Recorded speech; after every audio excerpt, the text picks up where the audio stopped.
Hey everybody, Dr. Mike Dusa here, MTFU Longevity Over 50. How are you? Just going to talk a little bit about my food and what I eat each day and my rationale behind why I do what I do and how I have success from it. First, I'll just read this little thing. I've got a good video up today.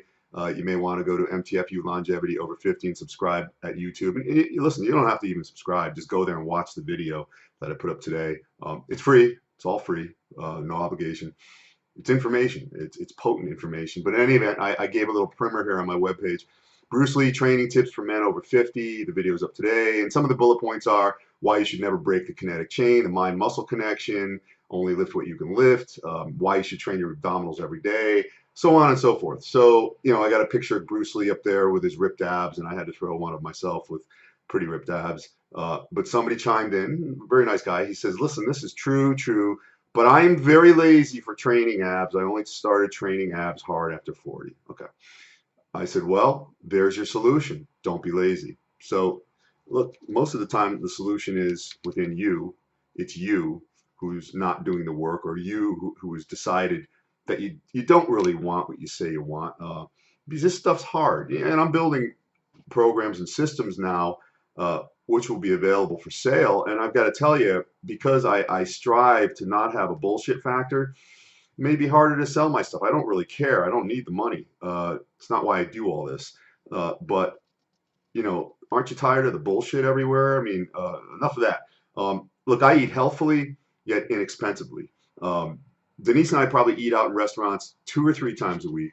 What is it, $50 each time? So that's $150, and that's we're blessed like that, and that's a lot of money. But even still, the food I put in the house for myself, Denise and I buy our own food for ourselves. I mean, I'll take some of hers, she'll take some of mine, but we're a little different, and we both realize it's very important to get our nutrients in.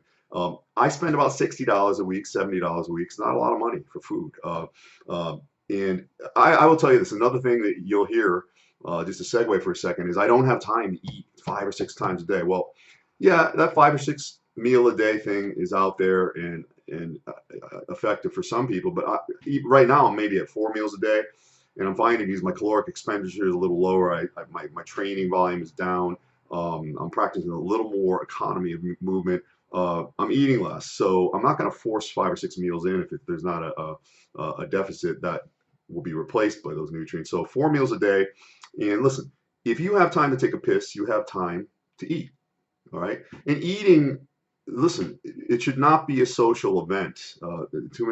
Most people attach social good times with food, and food that must taste fantastic.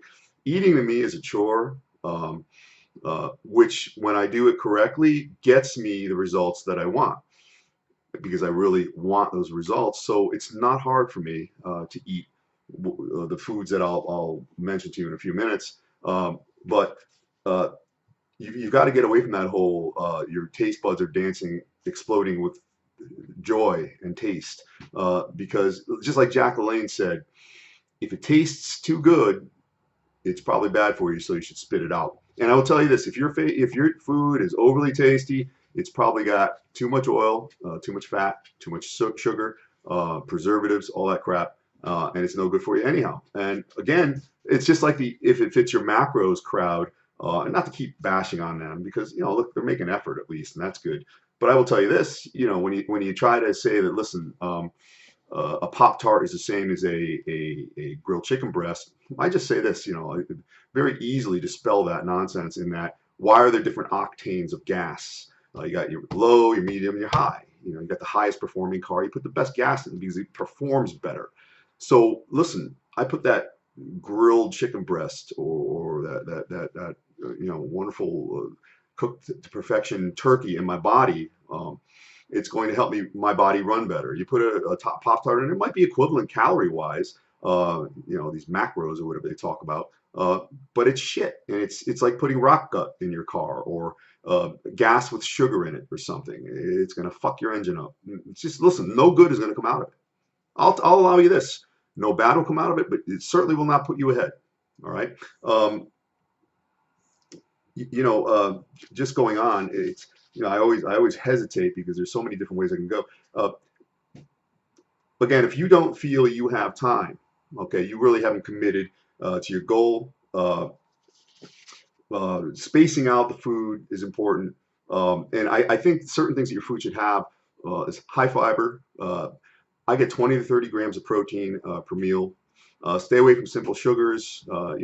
Eat good complex carbs. And the water thing too.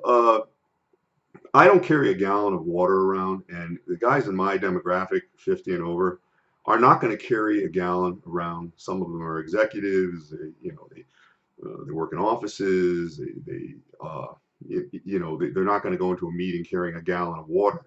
And I got to tell you, you're not going to drink a gallon of water during an hour workout. I drink when I'm thirsty.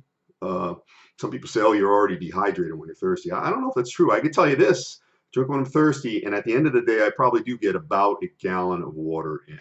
But I've heard some people drink 2.5 gallons. Listen, just show me the evidence as to and correlate a response to the amount of water. If you can do that, then maybe yes, perhaps. But again, this whole big stay hydrated movement, it's like no shit. You got to drink water. 70% of your body is comprised of water. What do I eat? Basically, my food for the entire day is 1/3 cup of oatmeal uncooked. I have a cup of blueberries with that. I throw a little cinnamon powder on that, along with 6 ounces of ground chicken and two whole eggs, all scrambled together. That's my biggest meal of the day. And there's some vegetables with that. I have green vegetables with every meal. Okay, and there's some carbs in that. I don't really dial in those carbs as far as numbers from the cruciferous vegetables or the fiber or anything like that. I don't think it's enough to really make a difference. Each day I'll have either rice or potato for a couple of servings. Um, uh, and that's a high carb day. On my lower carb days, where it's almost zero carbs, I'll up the eggs with the whole eggs. There's fats in there, and I'll have a quarter cup of almonds. It's pretty tough. It's not a lot of calories, but again, your body thrives on consistency and regularity. And I know I've said in the past you should never get hungry. I don't get to the point where I think I'm hungry, but I get that little tugging in my stomach where I start to feel it's time to eat.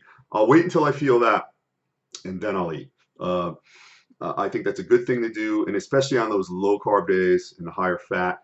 And again, even the fat's not that high, but that's where I'm deriving my energy. Remember, if my body fat is a little higher, which it is right now, I can eat a little less because the whole idea is to derive and draw the energy from the fat in the body and break that down. It's a delicate balance. You've got to learn and I'll leave you with this. If somebody's giving you a program, and that's good, work with it, follow it, but don't consign yourself to it as the law, because you got to find what works for you. And as you know, I've worked with many, many people, and now I'm at the point where what I do, it's very basic. I think I eat 6 different foods, and that's it. I do that every day. That's all I eat. Shopping is very easy. There's like 5 different areas I go to, and I'm in and I'm out. There's no wondering. There's no wandering around. Hey, what should I get this week? Because the body is not going to thrive on that, because that's not regularity. And we were at the mall yesterday, one of the malls, looking around. People are so fat and out of shape, practicing economy movement, walking so freaking slow. Listen, it's really bad out there. The fitness industry is failed. Why? Because people are fatter and fatter, and that's because they don't follow a program like this. They don't do the same things on a regular basis. They'll go whole days with eating and then without eating, or they'll wait until the end of the day and then they'll binge. And remember, your body works on a circadian rhythm, meaning if you go to bed at 11 and you wake up at 7 every single day and you keep doing that, you don't need an alarm clock anymore, because that's the internal clock you've set. If you eat on a regular basis, I eat generally the same times. And again, some people say I don't have time. Well, you've got to take a piss, and that doesn't take much time. And eating shouldn't take that much time, especially if you're not making it into a social event all the time. Eating should be like a chore. And I know this sounds horrible to some of you, and I could never do that and this and that. Hey, this is what I do. And I'm close to, in certain ways, the best shape I've ever been in at 54. And again, I'm a human, you're a human. We have all the same equipment, everyone on this planet. And the difference between you and I is the way I direct my brain chemistry to make choices. And that's all you really have to do. So that's it. That's all I have to say. I won't get into the supplements. I'll do that next time. It's a whole different deal. But you have a great day. Enjoy those Christmas cookies. I will have some here and there. But in any event, you have a great day. Dr. Mike Dusa, MTFU Longevity, over 50, and signing out.